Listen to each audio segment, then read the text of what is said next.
السلام علیکم ورحمۃ اللہ وبرکاتہ۔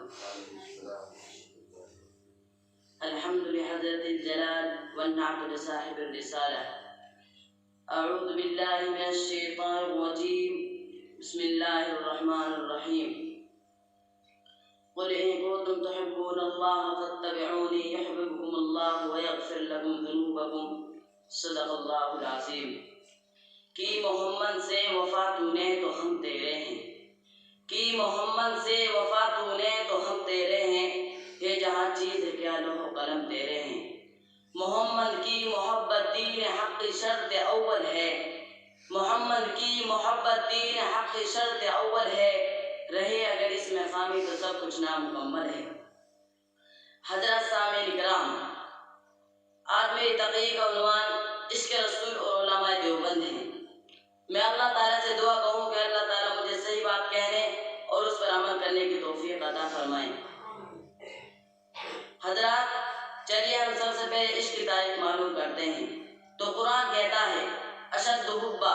جب محبت حد سے آگے گزرنے لگے یعنی اعلیٰ معیار کو پہنچ جائے تو سمجھو وہ عشق ہے، اور ہم قرآن ہی سے یہ سمجھے کہ عشق ہمیں کس سے کرنا چاہیے۔ تو قرآن کہتا ہے النبی اولیٰ بالمؤمنین من انفسہم، کہ تمہارے نزدیک سب سے زیادہ نبی ہی ہونا چاہیے، لہذا یہ عشق تم نبی سے کرو۔ اور آقا صلی اللہ علیہ وسلم کے ارشادات سے معلوم کرتے ہیں تو آقا فرماتے ہیں لا یؤمن احدکم حتی یؤمن الیہ من والدہ وولدہ والناس اجمعین، کہ تم اس وقت تک مومن کامل نہیں بن سکتے جب تک کہ میں خود تمہاری اولاد، تمہارے مال اور خود تمہاری جان سے زیادہ محبوب نہ ہو جاؤں۔ حضرات سامعین اکرام،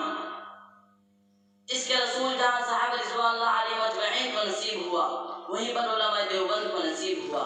مگر بعض لوگ اعتراض کرتے ہیں کہ علماء دیوبند میں اس کے رسول نہیں، تو میں ان کا جواب دینا چاہتا ہوں اگر علماء دیوبند میں اس کے رسول نہ ہوتا تو حضرت مولانا ذکی الرحمن شہید فاروقی کیوں کہتے کہ سر سے لے کر پاؤں تک بس تنویر ہی تنویر ہے، کہ سر سے لے کر پاؤں تک بس تنویر ہی تنویر ہے، منہ سے بولتا ایسا کہ وہ تقریر ہے،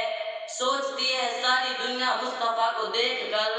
سوچتی ہے ساری دنیا مصطفیٰ کو دیکھ کر، کیسا ہوگا وہ مصور جس کی یہ تصویر ہے۔ اگر علماء دیوبند میں اس کے رسول نہ ہوتا تو حضرت مولانا حسین احمد مدنی مدینہ سے روانگی کے وقت یہ کیوں کہتے چمکتا رہے تیرے روزہ کا منظر، سلامت رہے تیری روزہ کی جاری، چمکتا رہے تیرے روزہ کا منظر، سلامت رہے تیری روزہ کی جاری، ہمیں بھی عطا ہو شوق ابو ذر، ہمیں بھی عطا ہو جذبہ بلالی۔ اگر علماء دیوبند میں اس کے رسول نہ ہوتا تو حضرت مولانا محمود الحسن رحمۃ اللہ علیہ کیوں کہتے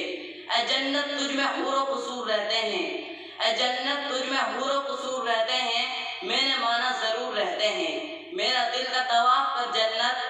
میرا دل کا طواف کر جنت، میرے دل میں حضور رہتے ہیں۔ اگر علماء دیوبند میں اس کے رسول نہ ہوتا تو حضرت مولانا اشرف علی تھانوی رحمۃ اللہ علیہ کیوں کہتے کہ اس کے رسول ایک ایسا دریا ہے جس کا کوئی کنارہ نہیں، کہ اس کے رسول ایک ایسا دریا ہے جس کا کوئی کنارہ نہیں، یہاں پر جس میں جان سوکھنے کے کوئی چارہ نہیں۔ اگر علماء دیوبند میں اس کے رسول نہ ہوتا تو حضرت مولانا حمید الدین حسامی عاقل رحمۃ اللہ علیہ کیوں کہتے یاد مصطفیٰ ہی میں لطف و شادمانی ہے، زندگی سہانی ہے موت بھی سہانی ہے۔ اگر علماء دیوبند میں اس کے رسول نہ ہوتا تو حضرت مولانا شاہ جمال الرحمن کیوں کہتے قلم میرا قاصد زباں میری عازب، محمد کی عصمت بتاؤں میں کیسے، قلم میرا قاصد زباں میری عازب، محمد کی عصمت بتاؤں میں کیسے، ہے محبوب رب امام الرسل و فضائل مکمل سناؤں میں کیسے۔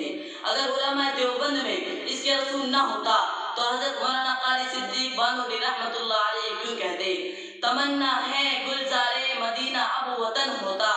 تمنا ہے گلزار مدینہ اب وطن ہوتا، وہاں کے گلشنوں میں اپنا بھی کوئی چمن ہوتا، وہی مرتا وہی جیتا وہی گورو کفن ہوتا۔ الغرض علماء دیوبند میں اس کے رسول کی بہت ساری مثالیں ہیں، تو پتہ چلا کہ علماء دیوبند میں اس کے رسول ہے، ضرور ہے، بلکہ کوٹ کوٹ کر بھرا ہوا ہے۔ ارے ان کا تو یہ حال تھا، وہ نبی کے دیوانے، مصطفیٰ کے مستانے، شمع رسالت کے پروانے،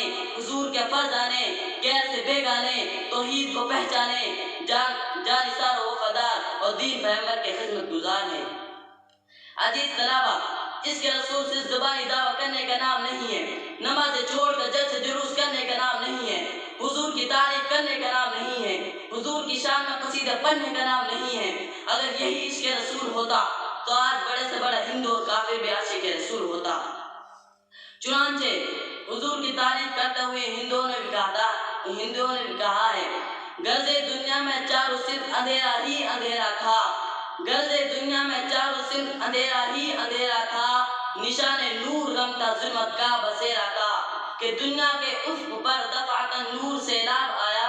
کہ دنیا کے افق پر دفعتاً نور سیلاب آیا، جہاں کفر و باطل میں حقیقت کا ظہور آیا، حقیقت کی خبر دینے نذیر آیا بشیر آیا،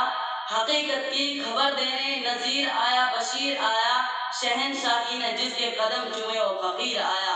مبارک ہو زمانے کو ختم المرسلین آیا، مبارک ہو زمانے کو ختم المرسلین آیا، صاحب رحم بن کر رحمت للعالمین آیا۔ خوشبو شرما نے کہا تھا، ہندو تو میں ضرور ہوں کافر نہیں ہوں میں، ہندو تو میں ضرور ہوں کافر نہیں ہوں میں، حاصل ہے مجھے دولت اس کے رسول ہے۔ چرن سنگھ بشر نے کہا تھا، بشر کو اس بشر کی یاد سے تسکین ملتی ہے، بشر کو اس بشر کی یاد سے تسکین ملتی ہے، کہ جس کا نام لوح عرش پہ تحریر ہے ذاتی۔ وآخر دعوانا الحمدللہ رب العالمین۔ السلام علیکم ورحمۃ اللہ وبرکاتہ۔